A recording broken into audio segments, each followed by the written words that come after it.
Welcome back to Vancouver Carpenter. As promised, here is the one where I describe how I got into drywall. So, without further ado, here it is. So, why don't we just keep working here? Tell you a quick story about how I got into drywall, because somebody asked me that recently.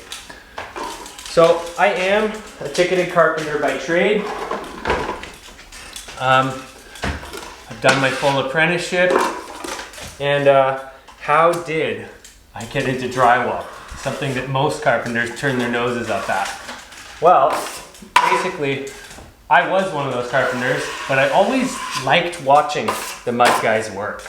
You know, it was meditative. I just thought it was really cool, and it's a skill that would be really cool to have. And early in my apprenticeship, my wife and I, we bought a 2-bedroom condo.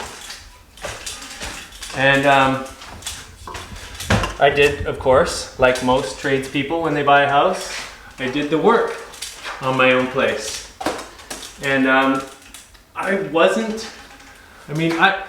so all of a sudden I had to do some taping or hire it out to somebody. And I remember like my foreman, carpentry foreman, I was like, well, how hard is it? Do you think I should do it? And he was like, no, it's really hard. You should just, just call Ian, who was the guy that the company was giving the work to, the drywall work. And me being kind of stubborn, and when somebody tells me, oh, you probably can't do it or shouldn't do it, well, took that as a challenge, and I ended up doing it. So it was like skimming a bathroom ceiling, adding a little partition wall, and I thought it looked pretty good. So, and I enjoyed doing it for some reason. And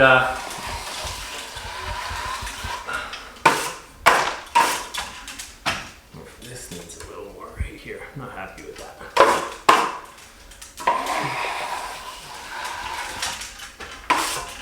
So yeah, I enjoyed doing it.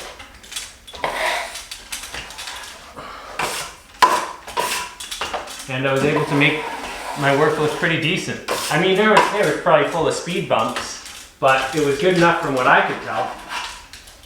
So at that point, I also started doing the patches, small patches for the company I worked with. And I got pretty good at those. And it grew to the point that I started actually doing the small renovations. So when we did a small job and there was taping to be done, I was the guy. And so I gained a lot of skills through that. Started doing, like what was for me bigger jobs at the time. And then once people find out you can tape, well, then your phone starts ringing. And that's when all the side jobs started. And also at this time, I was also had this weird obsession with doing drywall work, and I was always researching it.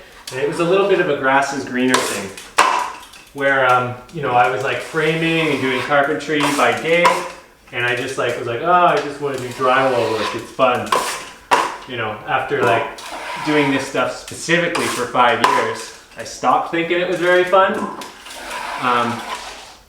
But that's just how it was. I did all these side jobs. I was obsessed with learning how to do it really well. And that led me to gain enough skills that I became, self-employed in doing it. So that's how that happened. We've got a sprinkler here. And the question is, do I leave it on and float around it or pull it out? Because this is a big joint right here. We've already filled it. It's not too bad actually after doing that. I think we could probably just go to there. Yeah, that's not so bad. Okay, good stuff. What about here? Oh, come from this side and look at this. This is where the fill is. Wow.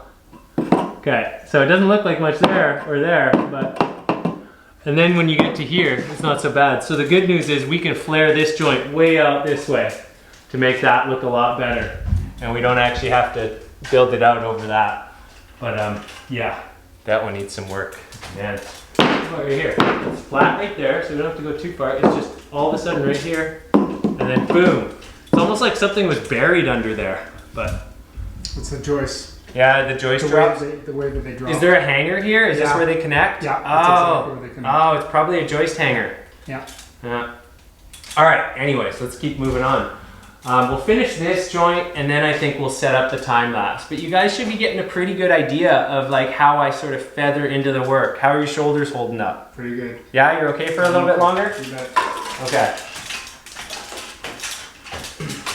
But that's how I got into drywall. And it got to the point where I was actually doing specifically drywall for about 5 years with only the occasional carpentry job. But my trade experience, I mean, yeah, I've got a fair bit of experience with framing new construction homes. I've got about 6 months experience concrete formwork. Done a lot of finish carpentry. Most of my work has been renovations. So like in my 15-year career, I would say like maybe 12 of those years have all been renovations and a few years doing new construction. So that's part of the reason why, like where I've learned all my problem solving skills is just always having to fix weird stuff. You know, in renovations, it's rare that you come across just like everything being easy. So I'm grateful for that, even though a lot of people complain about it. You know, you get guys that do new construction and they're like, man, I hate renovations. Everything's so hard. That being said, there's still also always problems in new construction too to solve, but they can just be more extreme in renovations. Got this cord right under me here. All right, so I think we can bring that out to about there. You know, like even what I'm doing right here is something, you know, like knowing to look for the joint that's doing that and knowing how wide to fan it out and how to solve it. That's something that a lot of people, they just don't learn. It's like, you go 2 trowels wide, that's it, forever. And you make speed bumps forever.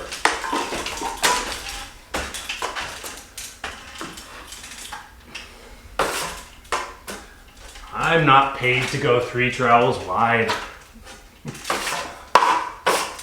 Let's see. It probably needs to go further out this way too to hide that. Where are we here? Alright. I'm going to feather this with the knife because it's been sitting on there a bit, so it needs a little extra pressure.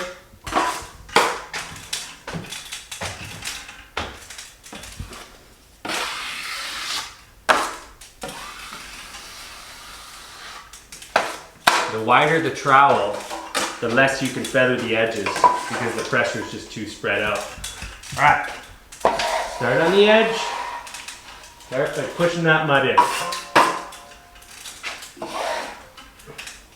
So, still needs a bunch right here.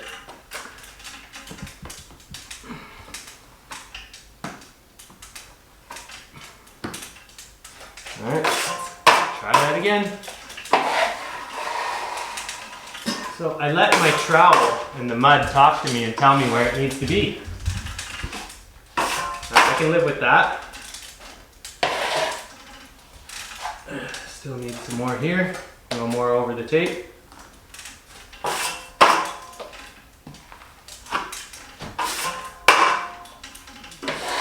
You know, when you really get into mud work like this, it sort of becomes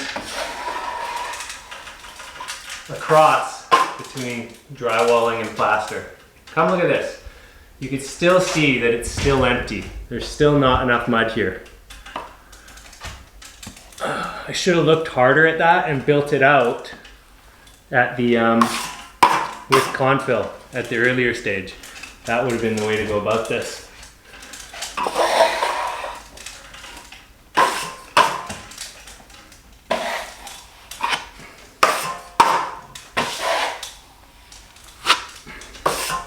Okay, that's starting to look good.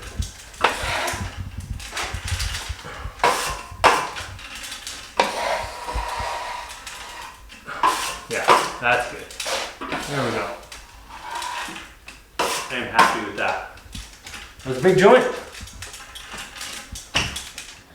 So yeah, that's how I got into drywall, and also how I finished that big nasty butt joint. At least a first coat anyways. You know, I gotta say, I do not miss doing drywall finishing day in and day out. That is a grueling job.